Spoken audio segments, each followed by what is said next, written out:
Kasi kalau presidente ka na impeach, ay wala impeach time ni Christ. It is a one-man rule.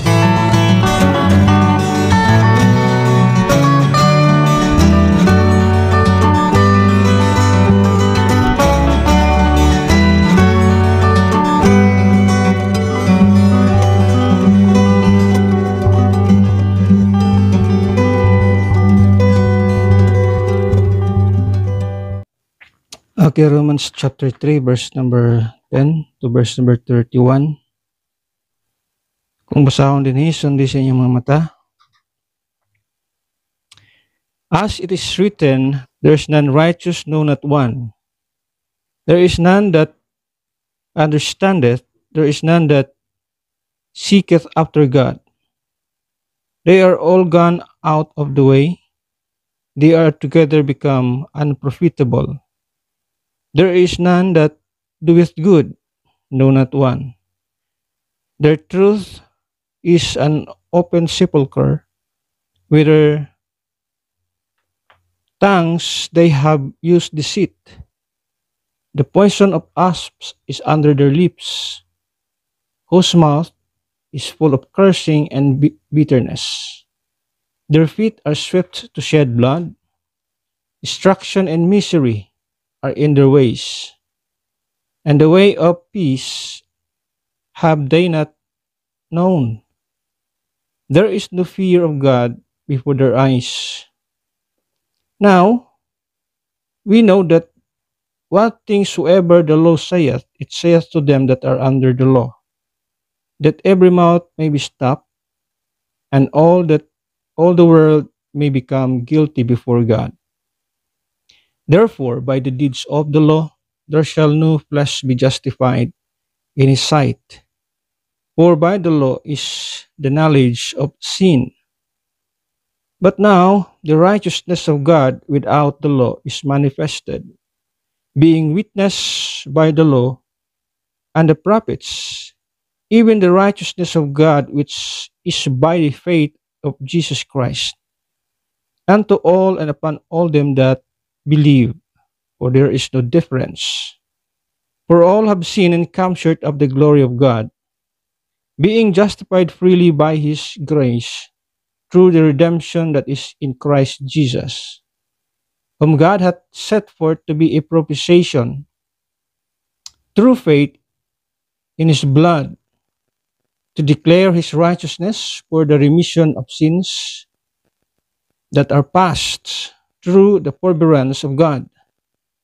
To declare, I say, at this time, his righteousness, that he might be just, and the justifier of him which believeth in Jesus.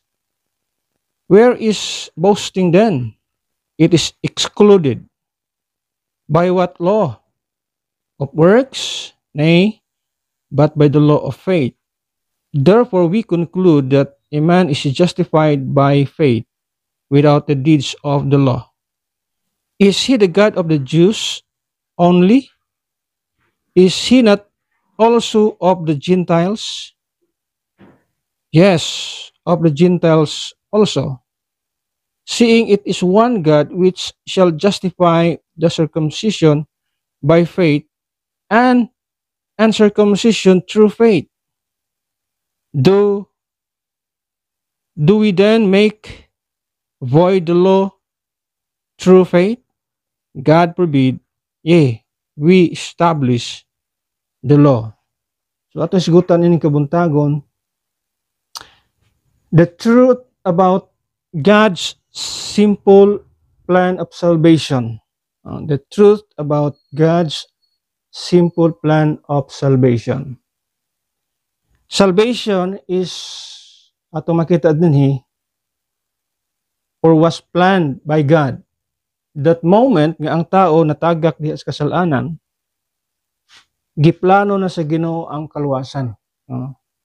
If we go back sa accounts sa Genesis, that moment nga si Adam and Eve became sinners, when they became sinners before God,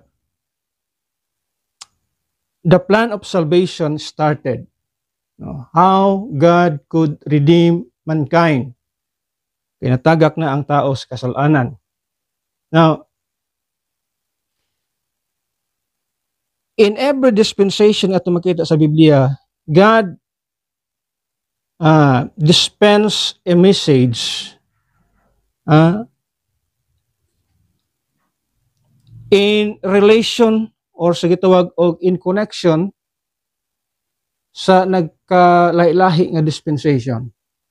So, lahi ang iyang mensahe sa dihang ang tao na apas sa pagka-inosente, naglahi iyang mensahe sa dihang ang tao na nasa konsensya, naglahi ang iyang mensahe sa dihang ang tao na ana under sa gituwag og human government, naglahi ang iyang mensahe sa dihang ang tao na nasa panahon sa promisa, especially nila ni Abraham, ug naglahi ang mensahe sa Ginoo sa dihang naana ang tao sa dispensation sa gituwag og law o sa balaod sa time ni Moses.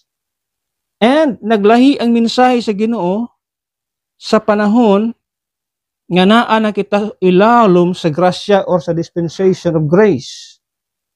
Now, that is why mo ni atong tun-an karon the truth about God's simple plan of salvation. Regardless sa unsa nga dispensation atong makita dinhi, dunay plano ang Ginoo. God still atong makita dinhi in naa siya ba sa gitawag og He is in the business of saving people. Regardless kung asa ang tao na bilong nga dispensation. But we are so grateful that we are now in the dispensation of the grace of God. We belong sa gitong dispensation of the grace of God. Because ato makita diha nga salvation has become simple and easy sa ato nga kinabuhi. Nga naman, according sa Bible, our salvation nowadays in the dispensation of grace, in this passage ato makita ng basa nato nga it's only believe. Pagkanindot sa ato nga kahimtang. Pero when God says believe, denominations or gitawag og denominational sect or gitawag religious denominations nowadays also twisting that word. Unsa ilang gihimo nga issue? Kaya ang Ginoo nisulti nga only believe. Karon ang gihimo sa mga religious people, easy believism is not good or is not the right doctrine. So ilang gihimo karon nga ang gisiyuhan nila ning easy believe is ang kining word nga believe, only believe.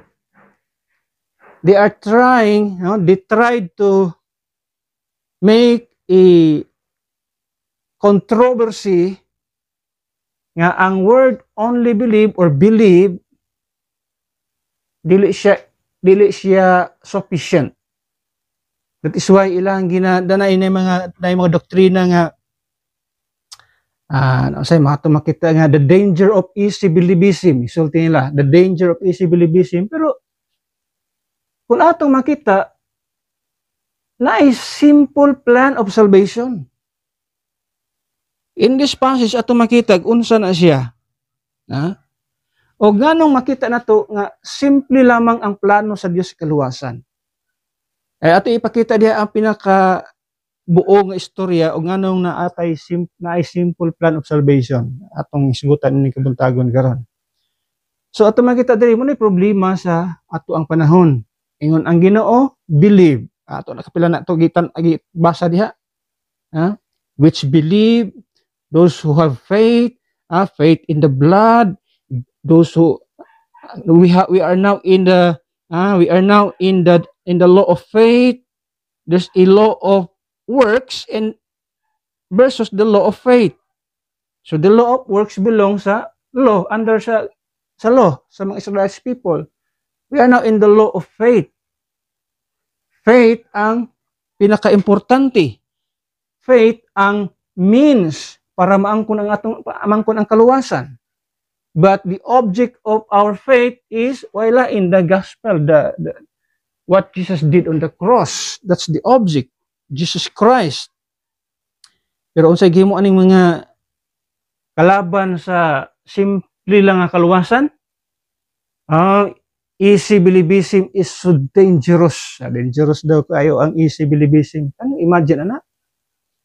Ang Ginoo nang nagsulti, believe, pero imong kontrobersiya, there's danger of easy believism. Unsa pa may lang pinaka-easy sa believe? Is there anything easy than the word believe? Wala na.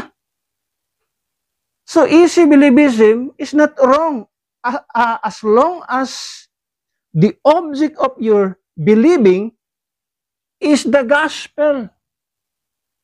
Pero kung kay easy believism, unya wrong ang object sa imong believing, sa imong faith, that's wrong. Munay danger. So atong sigutan ning kabuntagon para makuha nato ang pinakatibuk-an ang nganong dunay simple nga plano ang Dios sa kaluwasan. Unsa ang truth ni ana? Tulo lang ka butang atong tagapagtagad kay wala tay kuan karon. Kay electricity. First ato makita dinhi para makuha nato nganong dunay simple plan of salvation. First ato makita dinhi there is a pronouncement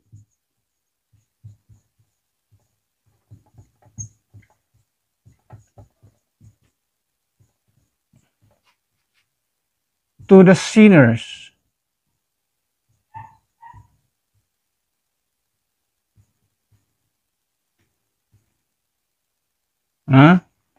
There is a pronouncement to the sinners. Ato makita din na anong dunay plano, simpleng plano ang Dios kaluwasan kay usa kay gayon ang Ginoo naghimo og pronouncement ngadto sa mga makasasala. Una itong gibasa ganina sa Romans chapter 3. Now, God declares, ato makita din ha, unsa ang kahimtang sa tao. In fact, ato makita din ha, that man is not righteous. Klaro kay sa Biblia, gisulti niya, ang tao dili gid matarong. Whether we like it or not, basig moingon pa ka nga kining tawanat, grabe ni katarong. Kining tawanat, grabe ni ka maayo. Pero yung sa Biblia, ang Biblia na nag-declare, there's none righteous. When man became a sinner, he was no longer, or he is no longer righteous in the eyes of God. Wala na pagkamatarong diya sa iyang kinabuhi, sa iyang pagkatao. Bisan pag ang mga tao maingon nga, buutan kini nga tao, buutan kini nga bata, maayo kini nga tao, dili atubangan si sa imo lang ng pananaw, pero atubangan sa Dios kanang tawhana na bisan pag tarong na siya atubangan sa tao, sa atubangan sa Dios, dautan kana siya nga klase sa tao. Walay exempted diha ato makita. Gawas lang kung ang tao nakabaton siya sa pagkamatarong, the gift of righteousness, which is by faith in Christ Jesus, no? Katong righteousness of Christ nga ma-impute sa tao, diha pa siya mahimong tarong atubangan sa Dios. Pero kung wa siya kabangkaagan ni ana, kung wa siya maka-obtain sa maong righteousness of Christ, atubangan sa Ginoo, bisan pag unsay declaration sa tao, bisan pag moingon ang daghang mga tao nga okay tawanan ni himuon taning santos, no? Kaya daghang mga naimong simbahan ron, himuon mo sa katao nga santos. No, daghan og agian nga tao, daghan og tan-awon sa iyang kinabuhi, sa iyang gibuhat. So these people, ilang i-declare nga santos ni. Sugdan na din siya simba. Pero sa Biblia dili. Bisan pag unsa kanindot ang imong gibuhat des kalibutan, kung ignorante ka sa righteousness of God, atong gisulti diri kining righteousness dinhi asa na makita? Verse number 21. But now, the righteousness of God without the law, kung ignorante ka ani, there's a righteousness of God without the law. So there is a righteousness which is not according to the law. When we say law, but pasabot, doon na kay gihimo nga mga tarong nga buhat. So kung ignorante ka, niining gitawag og righteousness of God, which is not of the law, but pasabot, it is not based on your works. It is not based on your good deeds. Kini nga klase sa righteousness, kung ignorante ka nini, bisan pagkapila mo yung ang taong buutan kay nga tao, maayo kay nga tao, himuon taning santos, di gina mahimong santos atubangan sa Ginoo. Atubangan sa Ginoo, demonyo ra gyapon og kinaiya. Dautan lang gyapon atubangan sa Ginoo, kay ang Ginoo na naghimog pronouncement, naghimo na siya declaration ngadto sa mga makasala. Unsa ang tao makasala siya, therefore siya dili siya tarong. He's not righteous. And in fact, he's not religious. Bisan pag unsa nimo ka reliyoso, pero diha man gud ta magsukad sa taong relihiyoso nga naman, at least doon na siya knowledge gamay about sa Ginoo, mo yung hinungdan nga pwede siya nga mag-research pa about God. But being irreligious is not the way nga makabaton siya kaluwasan. No, it's not. Usa lang siya sa mga pamaagi nga ang tao matudluan siya nga na dunay Dios. Pero ani nga passage o makita, ingon sa diri, there is none that seeketh after God. Walay tao nangita sa Dios. In fact, sa Bible, it's not man that look after God or seeks after God, it's God seeks after man. Ang tao wa mangita sa Dios, kundili ang Dios mo'y nangita sa tao. Sa isulti sa Biblia, Luke chapter 19 verse number 10, for the Son of Man is come to seek and to save that which was lost. So ang tao o ang Dios mo'y nangita sa tao. Kabaliktaran, walay tao nangita sa Dios. That is why mo ni ang pronouncement sa Ginoo, makasasala ang tao. He is not righteous, he is not even religious. At mayta in this passage. But being irreligious is not a guarantee nga makasabot siya, because so many religious denominations, religious sect nowadays, nga mao pa hinungdan nga ang tao mag-adto sa impyerno tungod sa relihiyon.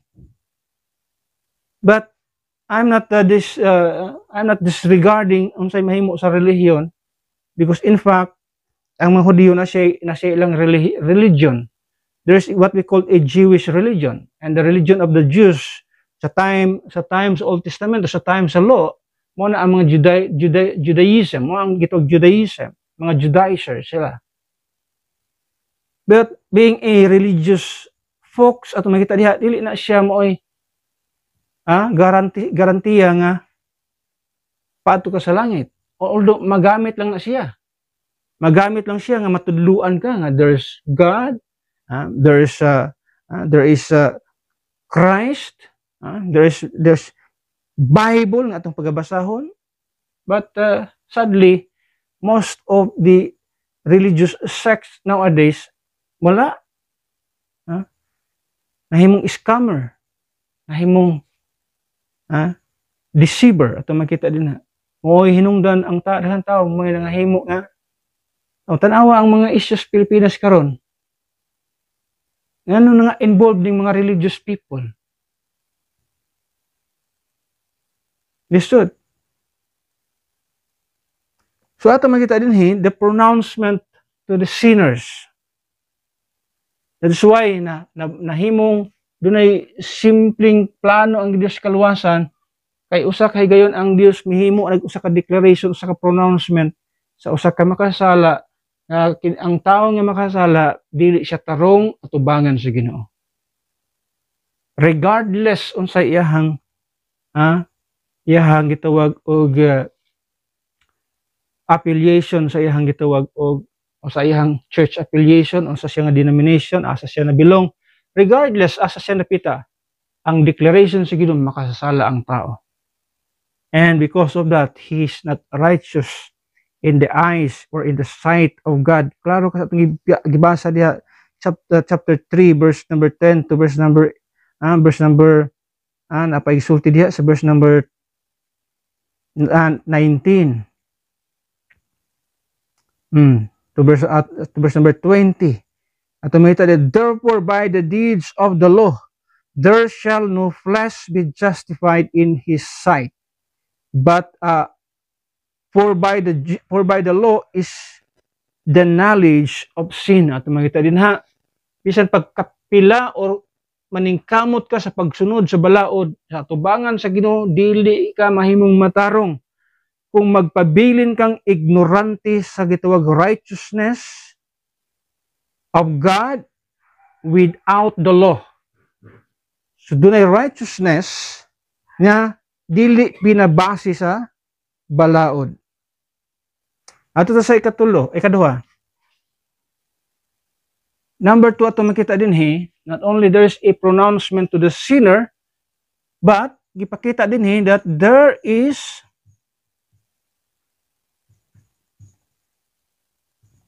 a punishment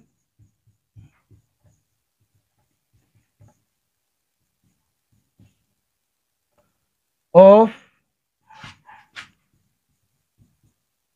the sinner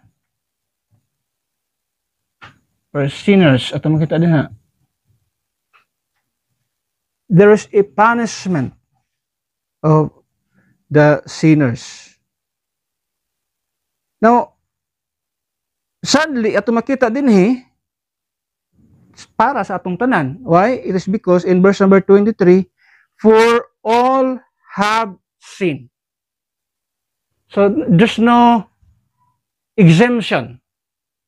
Walay tao aning ingon nga awa ko'y labot ana, inyo harana. No, ingon sa Biblia, for all have sinned. Walay exemption as long as imong giilang imong kagalingon nga tao ka, apil kaniana, walay tarong. Ang tanan nakasala og nakabsan sa himaya sa Dios. Because of that sin, because of that condition na ato ang nabatunan karon nga makasala ta ato bangon sa Ginoo, do na siya punishment. Now, kung atong tan-awon sa Bible, he is talking about in chapter 6, ito makita din Romans chapter 6 verse number 23, it says,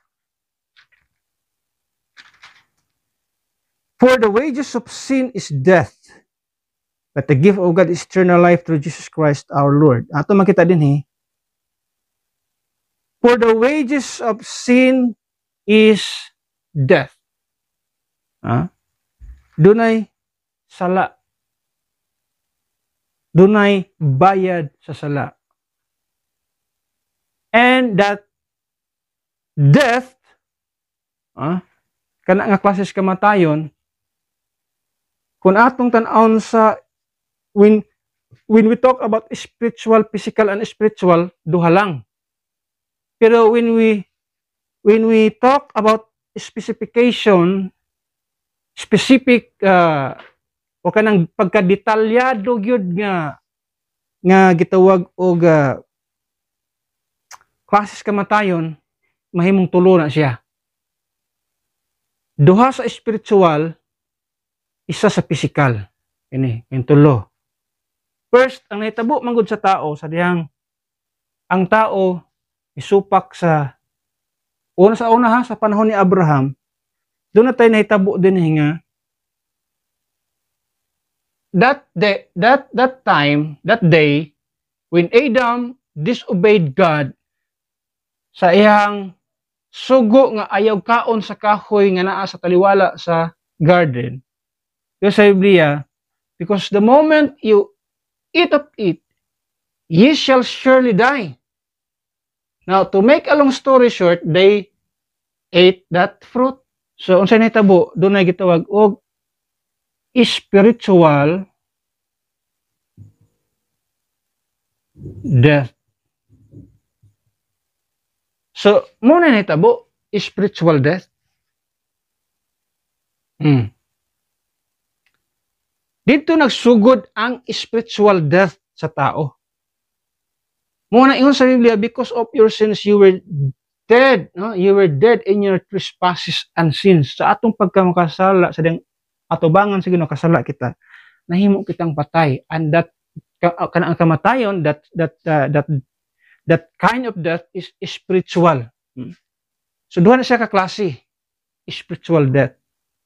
That moment kasi Adam, si Eve, nag-disobeyed sa Ginoo sa iyang sugo nga ayaw kaon sa mong kahoy, nagidili nga maghatag kanimo og kahibalo sa mayog sa dautan. So ilahang gidisobey. So unsa nitabo? Pagkaon ni Eve ug ni Adam, namatay ba siya physically? Wala. Pero ingon ang Ginoo, ye shall surely die. Pero man sila namatay diya physically, but that means that is not physical death. That is a spiritual death. Pasabot ang iyang relasyon sa Ginoo. Ang Dios nahimong napalayo na. Napalayo na ang Ginoo sa tao. Ngano man, kay dili pwedeng ang Ginoo makig-uban sa sala. The only thing dili ma-attempt sa Ginoo ang tawag kasalanan sa tao or ang sala. Wala na sa iya. Dili na pwede sa Ginoo sa iyang atubangan. Muna ang wa sa presensya sa Ginoo kanang mga sala. So there's spiritual death nga itong makita. And because of that, not only spiritual death ang nahitabo sa tao, kundi doon na tayo gitawag og physical death.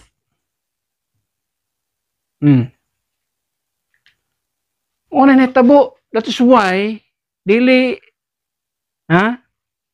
tayo makaingon nga mudunar ta ning kalibutan na. So why tao mudunar diri sa kalibutan? It is because sa mga punishment nga gihatag sa Ginoo sa tao, not only ang spiritual death nga ang tao nahibulag gikan sa Ginoo, mo nang giingon sa Biblia dinhi, for all have sinned and come short of the glory of God. Tungod sa kasalanan, nahilayo kita, nahimulag kita sa Ginoo. That's spiritual death. Now, di lang diya taman, mamatay pa gyud ang tao physically. Dunay taning ang kinabuhi sa tao. O bitaw na during sa time ni Adam and Eve, gipalayo niya ang tao sa garden. Nga naman sa garden naa ditong tree of life. Gipagwardyahan sa Ginoo sa iyang mga cherubim, gipagwardyahan sa Ginoo sa iyang mga angels dito sa gitawag og garden nga naman. Para ang tao nga makasala di makakaon sa mong kahoy. Can you imagine? Makasala ka nga tao, unya makakaon ka sa kahoy, tree of life. Nga di na ka mamatay. Ang tao nga makasala, di na mamatay. Huwag na yung mga salida-salida yung nana ba? Munang gwardyado ang tree of life. And kanang tree of life, dili na nimo na makita. Makita nimo siya pagbalik. I think during sa millennium or after sa millennium. Sa gitawag new heaven and new earth.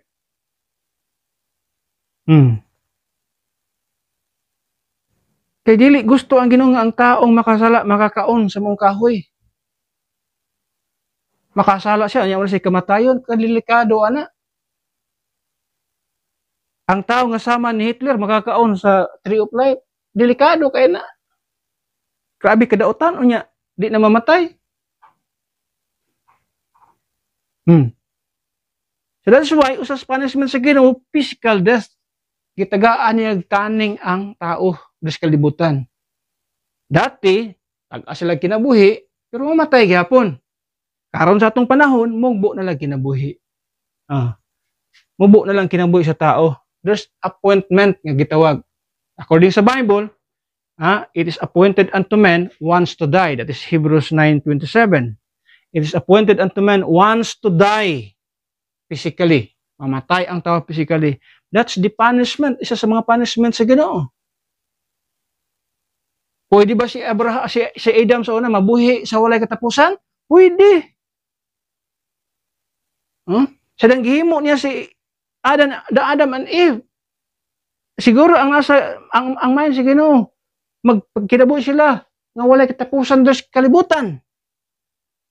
The only thing ang tao mamatay tungod man sa kasalanan. Wala man gisulti sa Biblia nga muen ang imong kinabuhi. Muen ang ilahang kinabuhi. Nihimo nagdeclaration ang Ginoo sa diyang ang tao makasasala na.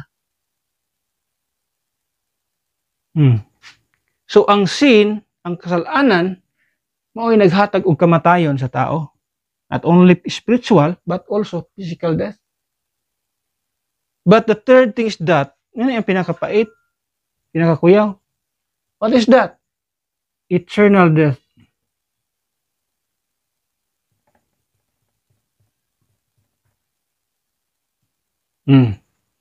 Eternal.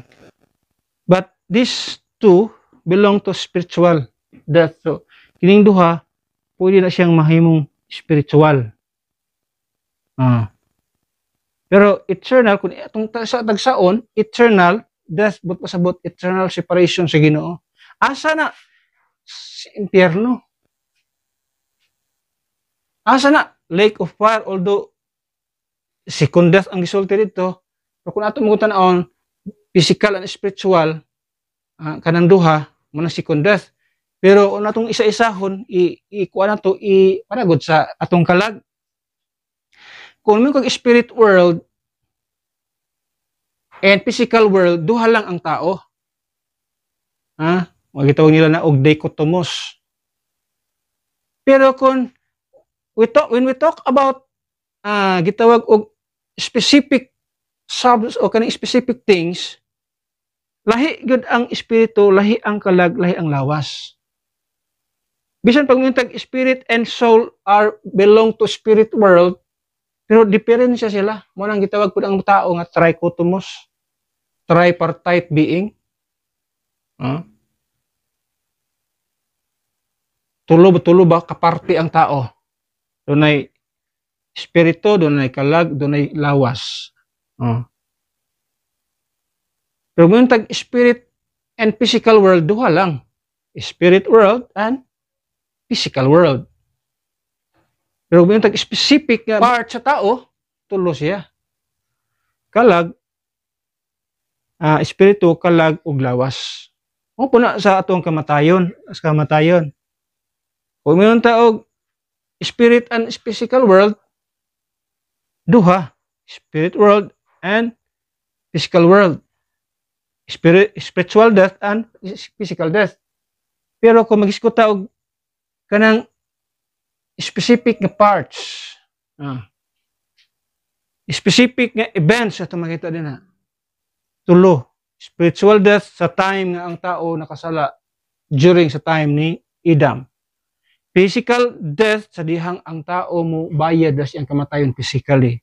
Eternal death sa dihang ang tao mo adto na sa iyang sentensya, mo ang punishment nga ang tao mo adto sa linaw nga kalayo, sa punishment nga giingon sa Ginoo. So mo na yung mga punishment nga atong makita sa Biblia tungod sa tao. That is why ang Dios naghimo siya simple nga plano sa kaluwasan. Simple plan of salvation. So, how come? Naunsa man nga nabalay sa Ginoo ang simpleng plano? Tungod kay nag-pronounce ng Ginoo nga ang tao makasala. Ug ang tao makasala, naghatag na siya punishment. Ug mo ni ang nahitabo sa tao. Karon, mo ni niabot ang iyang simple plan. Ikatulo di ato makita dinhi is there is there is a payment for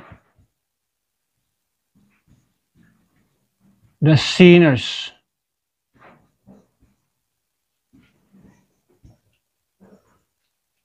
Sumuning nabalay ang simple plan of salvation. Dunay payment nga gihimo ang Dios. Sa ato makita din ha, kinsa ang nagbayad? Mo man ang pinakadakong pangutana diya, kinsa may nibayad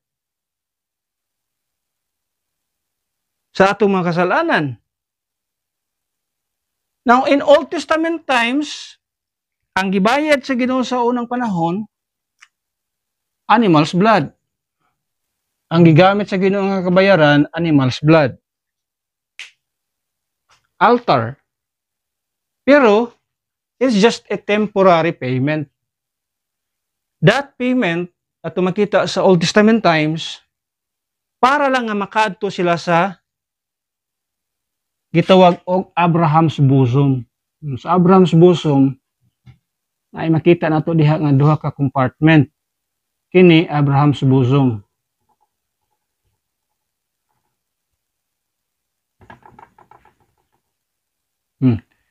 Ang purpose nini nga lugar, kung atong tan-awon ang istorya nini is in the book of Luke. Kadang si Kristo naghisgot siya about sa taong dato og ni Lazaro. Now, sometimes makadungog ta nga, this kanang istorya parable man na siya. Remember nga ang parable sa Biblia walay ngalan sa tao. But this time ato makita dinhi naay ngalan si Abraham, naay ngalan si Lazarus. Ang walay ngalan diha is ang taong dato. Kung nganong wa siya pangalan, we don't know. So, definitely, this is not a parable. This is not a parable, isa sa mga parable sa Biblia. This is a true story. Nga doon ay taong dato, naa si Abraham, naa si Lazarus. Now, yun sa Biblia, kini nga parte sa Abraham's bosom and also called paradise. Muna ang puntahan sa mga tao sa mga Old Testament saints. Those Old Testament saints nga naghimo og payment sa ilahang mga kasalanan, muning mga tawhana ang makaadto sa Abraham's bosom. And dito sa Abraham's bosom, magpaabot sila sa pinaka-final blood nga ibayad sa Dios. And that blood is mauni ang gitawag blood of Jesus Christ. This is the final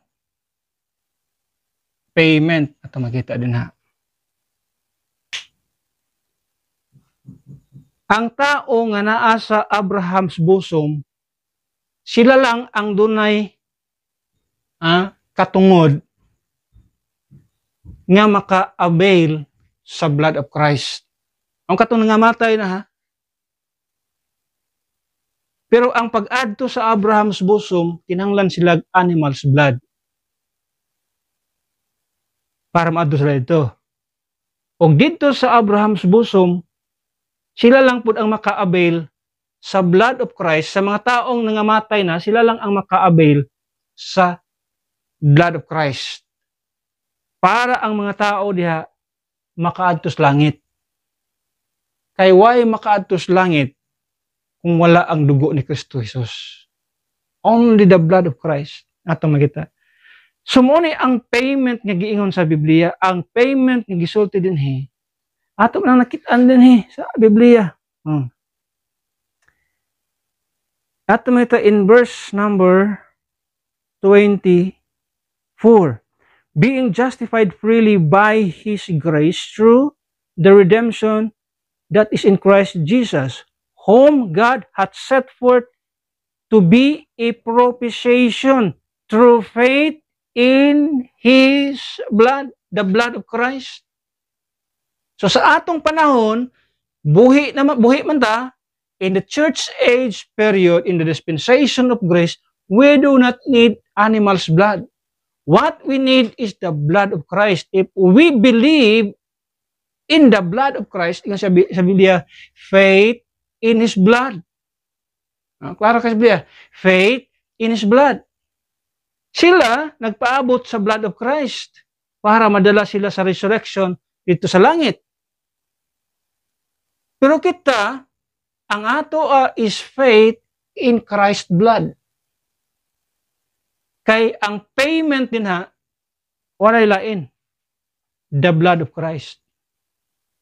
So sa akong gisulti ato milabay nga Sunday, kadang si Kristo miingon nga, it is finished. That means, it is paid. Paid in full. Ang kamatayon ni Kristo, ang pag-ulat niya sa iyang dugo, gibayra niya fully. Pero, kinahanglan siyang ma-resurrect, aron kita makabaton og resibo. Naman akong illustrate itong milabay pa nga Sunday. Ang iyang dugo is the full payment sa tuang kasalanan. Pero ang iyang resurrection is the resibo sa tuang kaluwasan. So muna ang payment. Muna ang simple plan of salvation. Ang plano sa Ginoo kay ang tao makasala, gideclare na sa Ginoo makasala ang tao, naghimo ng Ginoo og punishment para sa tao, na itabo ng spiritual death, ang tao na layo na sa Dios, itagaan na kamatayon ang tao, na di siya magpabilin diri sa kalibutan, maabot ang panahon na mamatay siya physically, aron mo atubang siya sa walay katapusan nga kamatayon didto sa linaw nga kalayo. Muna ang kahimtang sa tao. Therefore, amo na ang Ginoo nangita siya og pamaagi. Mabayra niya ang tao kay ang animal's blood is just a temporary payment nga ang tao moadto sa Abraham's bosom. Gusto niyang dunay final payment. And the payment is gibayra niya kini through His body and His blood. Una yung sa Bible sa 1 Peter pod nga so 1 Peter, both sa iyang body and blood. Makita niyo muna din sa 1 Peter chapter 2. Nganto sa 1 Peter basa.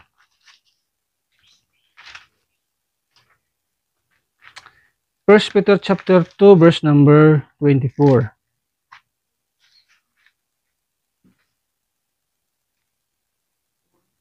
It says in that 1 Peter chapter 2 verse number 24, it says, who His own self bare our sins in His own body on the tree, that we being dead to sins should live unto righteousness, by whose stripes you were healed.